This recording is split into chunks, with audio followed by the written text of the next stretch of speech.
Pernahkah Anda bertanya-tanya mengapa beberapa peradaban kuno lenyap begitu saja dari muka bumi? Para sejarawan menawarkan berbagai alasan, perang, penyakit, bencana alam. Tapi bagaimana jika saya katakan, ada alasan lain yang jauh lebih sensasional dan jarang diungkapkan secara terbuka? Hari ini, kita akan menyelami teks-teks kuno dan mengungkap 3 dosa seksual yang menurut keyakinan banyak orang, menjadi alasan Tuhan membinasakan seluruh bangsa. Anda akan terkejut betapa relevannya kisah-kisah ini bahkan di zaman sekarang. Bersiaplah, ini akan menjadi perjalanan yang tidak mudah, namun sangat menarik. Sebelum kita mulai pembahasan ini, mari kita sedikit menelisik konteksnya. Ketika kita berbicara tentang Tuhan dan pembinasaan bangsa-bangsa, tentu saja yang kita maksud adalah teks-teks kuno Alkitab dan teks-teks sejenisnya. Ini bukan sekadar kumpulan aturan, melainkan lebih seperti catatan kronik hubungan antara umat manusia dan kekuatan yang lebih tinggi, yang menurut teks-teks ini menetapkan norma-norma moral tertentu. Pelanggaran terhadap norma-norma ini, terutama dalam ranah seksualitas, seringkali berujung pada konsekuensi yang sangat dramatis bagi seluruh kota bahkan kerajaan. Pikirkan tentang bencana-bencana paling terkenal di zaman kuno. Bencana-bencana itu mungkin bukan hanya kebetulan, melainkan juga respons langsung terhadap tindakan-tindakan tertentu yang dilakukan manusia. Oke, mari kita mulai dengan poin pertama dalam daftar kita, yang telah menjadi ungkapan umum. Pasti Anda semua pernah mendengar ungkapan Sodom dan Gomora atau dosa Sodom. Tapi apa sebenarnya yang tersembunyi di balik kata-kata ini? Kita berbicara tentang peristiwa yang dijelaskan dalam kitab Kejadian, di mana 2 kota makmur, Sodom dan Gomora, benar-benar musnah dari muka bumi oleh api dan belerang. Bayangkan gambaran ini. Menurut kisah Alkitab, kota-kota ini begitu terjerumus ke dalam kebejatan sehingga teriakan Sodom dan Gomora sampai ke surga. Tuhan memutuskan untuk memeriksa apakah ini benar dan mengirim 2 malaikat dalam wujud orang asing biasa. Lot yang saleh, keponakan Abraham yang tinggal di Sodom, bertemu mereka dan mengundang mereka ke rumahnya untuk melindungi mereka dari bahaya kota malam. Dan disinilah hal terburuk dimulai. Begitu malaikat masuk ke rumah, kerumunan orang mengepungnya. Dan ini bukan hanya sekelompok hooligan. Alkitab menekankan, penduduk kota, orang Sodom, dari muda hingga tua, seluruh rakyat dari seluruh penjuru kota. Artinya, seluruh penduduk laki-laki Sodom datang ke rumah Lot. Dan tuntutan mereka mengerikan dan tidak ambigu. Mereka berteriak kepada Lot, "Bawa mereka keluar kepada kami akan mengenal mereka." Kata kerja Ibrani mengenal dalam konteks ini hanya berarti satu hal, melakukan hubungan seksual. Kerumunan menuntut agar para tamu diserahkan kepada mereka untuk pemerkosaan massal.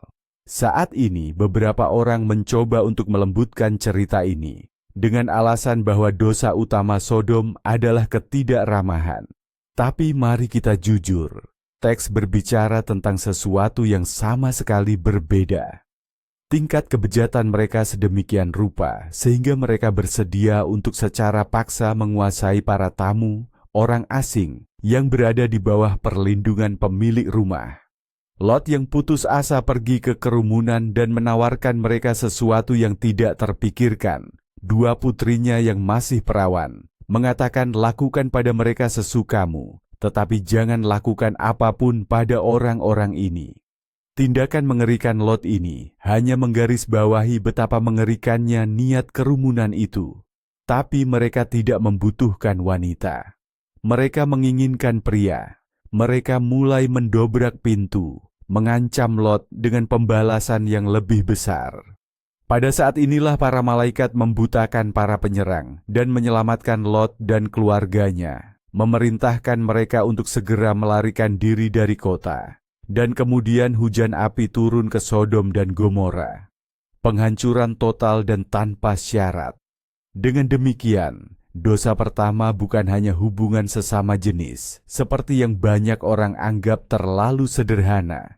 Ini adalah perilaku seksual yang agresif, penuh kekerasan, dan predator, yang dinormalisasi untuk seluruh masyarakat. Ini adalah ketiadaan total rem moral, ketika nafsu menjadi satu-satunya hukum, dan kekerasan adalah cara untuk memuaskannya. Inilah dosa Sodom yang terkenal, yang menurut kitab suci, menerima pembalasan yang begitu mengerikan. Sekarang, mari kita bahas dosa seksual kedua, yang mungkin lebih berbahaya karena bersembunyi di balik kesalehan dan agama. Ini adalah pelacuran kultus dan ritual seksual yang tersebar luas di antara suku-suku Kanaan kuno, bangsa-bangsa yang tanahnya, menurut Alkitab, didatangi oleh bangsa Israel. Untuk memahami kedalaman fenomena ini, kita perlu menyelami pandangan dunia mereka sejenak. Orang Kanaan menyembah dewa-dewa kesuburan, seperti Baal dan Asitoret. Logika mereka sederhana, agar tanah menghasilkan panen, ternak berkembang biak, dan keluarga memiliki anak, mereka perlu membantu para dewa, menunjukkan kepada mereka apa yang mereka inginkan. Dan cara terbaik untuk melakukan ini adalah dengan meniru tindakan penciptaan itu sendiri, yaitu seks ritual. Bayangkan sebuah kuil, tempat yang kita asosiasikan dengan doa, keheningan, dan kesucian. Sekarang bayangkan bahwa kuil ini pada dasarnya adalah rumah bordil ritual yang dilegalkan. Di dalamnya ada yang disebut kedeshim dan kedeshot, pelacur kuil pria dan wanita. Orang-orang datang ke kuil bukan hanya untuk memberikan persembahan, tetapi juga untuk berhubungan seks dengan mereka. Ini dianggap bukan dosa, tetapi tindakan penyembahan, bagian dari upacara keagamaan. Uang yang dibayarkan untuk ini masuk ke kas kuil. Alkitab menggambarkan ini dengan jijik yang ekstrim. Kitab Imamat dan Ulangan berisi larangan keras terhadap praktik semacam itu. Tuhan secara langsung berkata kepada orang Israel, "Jangan melakukan seperti yang mereka lakukan di tanah Kanaan, kemana aku akan membawa kamu." Mengapa reaksinya begitu keras? Pertama, ini sepenuhnya mendistorsi gagasan tentang Tuhan dan penyembahan itu sendiri. Yang sakral bercampur dengan yang bejat, yang spiritual dengan keinginan duniawi yang paling rendah. Seksualitas yang dalam pemahaman Alkitab adalah hadiah suci untuk pernikahan, diubah menjadi komoditas dan tontonan publik. Kedua, ini menghancurkan lembaga keluarga. Ketika perselingkuhan ritual menjadi norma dan bahkan didorong oleh agama, konsep kesetiaan perkawinan menghilang begitu saja. Ini mengikis semua fondasi moral masyarakat, dan akhirnya ini terkait erat dengan kekejian lainnya, termasuk pengorbanan manusia, terutama anak-anak, yang juga dipraktikkan dalam kultus Baal. Dengan kata lain, kebejatan seksual hanyalah puncak gunung es dari kerusakan moral total. Justru karena alasan inilah, seperti yang dikatakan Alkitab, tanah itu memuntahkan penduduknya. Penghancuran mereka digambarkan bukan sebagai tindakan agresi yang tidak beralasan, tetapi sebagai operasi bedah untuk mengangkat tumor kanker mematikan yang mengancam akan menginfeksi segala sesuatu di sekitarnya. Tentu saja, ini dia terjemahannya dalam bahasa Indonesia, yang alami dan mudah diucapkan, cocok untuk narasi. Dan yang terakhir, dosa yang ketiga. Mungkin tidak semenarik atau semengerikan Sodom yang terbakar, atau ritual-ritual mesum di kuil. Tapi justru ini yang paling berbahaya. Kenapa? Karena dosa ini menggerogoti masyarakat dari dalam. Pelan-pelan, tapi pasti. Ini tentang perzinaan dan seks bebas yang sudah jadi hal biasa. Bukan lagi sekadar dosa pribadi, tapi sudah jadi norma yang diterima umum. Kalau dua dosa sebelumnya itu berupa kejadian atau ritual tertentu, dosa yang ini beda. Ini lebih ke arah hancurnya prinsip-prinsip dasar yang jadi fondasi masyarakat, keluarga dan kesetiaan. Dulu, para nabi seperti Yeremia, Hosea, Yehezkiel sering banget mengecam bangsa Israel dan Yehuda karena dosa ini. Kitab-kitab mereka penuh dengan metafora, menyamakan pengkhianatan terhadap Tuhan dengan perselingkuhan. Bangsa itu digambarkan sebagai istri yang tidak setia atau pelacur. Kenapa begitu? Karena bagi mereka, hubungannya jelas. Masyarakat yang sudah tidak menghargai kesetiaan dalam pernikahan pasti akan kehilangan kemampuan untuk setia dalam hal lain. Perjanjian, persahabatan, bahkan pengabdian kepada Tuhan. Bayangkan deh, masyarakat yang digambarkan oleh Nabi Yeremia. Dia bilang, mereka bersumpah palsu, berzina dan berkerumun di rumah-rumah pelacur. Setiap orang mendambakan istri sesamanya. Wah, ini sudah kacau balau. Pernikahan cuman formalitas, kesetiaan cuman omong kosong, seks di luar nikah jadi hiburan biasa yang bahkan tidak perlu disembunyikan. Sekarang, mungkin banyak yang bilang, ya, itu kan urusan pribadi masing-masing.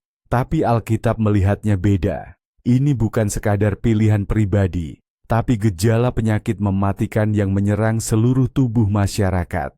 Kalau keluarga, unit terkecil masyarakat, sudah hancur, maka semuanya akan ikut runtuh.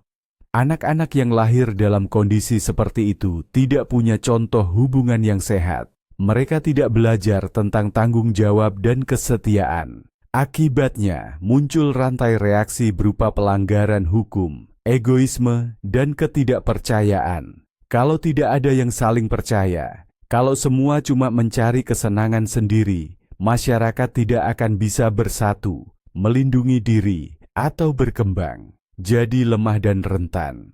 Para nabi menghubungkan kemerosotan moral ini dengan bencana yang akan datang. Penaklukan oleh Asyur dan Babel, kehancuran bait suci, dan pengasingan. Mereka bilang musuh itu cuma alat di tangan Tuhan, tapi penyebab utamanya adalah kebusukan dari dalam. Bangsa yang sudah terjerumus dalam perzinaan dan pengkhianatan tidak akan mampu melawan ancaman dari luar. Mereka hancur dari dalam karena dosa mereka sendiri. Jadi, perzinaan yang sudah jadi norma adalah pembunuh peradaban yang diam-diam, tapi kerjanya lambat tapi pasti. Apa yang membuat kisah-kisah kuno ini begitu mengejutkan dan memberikan pelajaran berharga bagi kita? Pertama, skalanya sangat besar. Kita tidak hanya berbicara tentang hukuman individu, tetapi penghapusan total kota dan budaya dari muka bumi. Ini menunjukkan betapa seriusnya dosa-dosa ini dianggap. Kedua, relevansinya tak terduga. Jika kita perhatikan lebih dekat, banyak dari masalah kuno ini, kerusakan keluarga, seks bebas, pengejaran kesenangan dengan segala cara, sangat mirip dengan tantangan yang kita hadapi di dunia modern. Dan inilah kejutan terbesarnya. Kisah-kisah yang ditulis ribuan tahun lalu ini bukan hanya menceritakan tentang masa lalu. Mereka berfungsi sebagai peringatan yang kuat tentang betapa mudahnya masyarakat merusak dirinya sendiri dari dalam jika mengabaikan prinsip-prinsip moral fundamental. Mungkin Tuhan menghancurkan hanyalah metafora untuk penghancuran diri sendiri ketika kemerosotan moral mencapai titik kritis. Coba pikirkan ini, ketika fondasi moral runtuh, seringkali diikuti oleh keruntuhan sosial, ekonomi, dan kemudian fisik. Jadi, kita telah melihat bahwa dosa-dosa seksual, menurut teks-teks kuno, membawa hukuman mengerikan bagi seluruh bangsa. Entah itu dosa Sodom, prostitusi ritual, atau kebejatan umum, semuanya menunjuk pada satu hal. Pelanggaran batas-batas moral tertentu memiliki konsekuensi yang luas.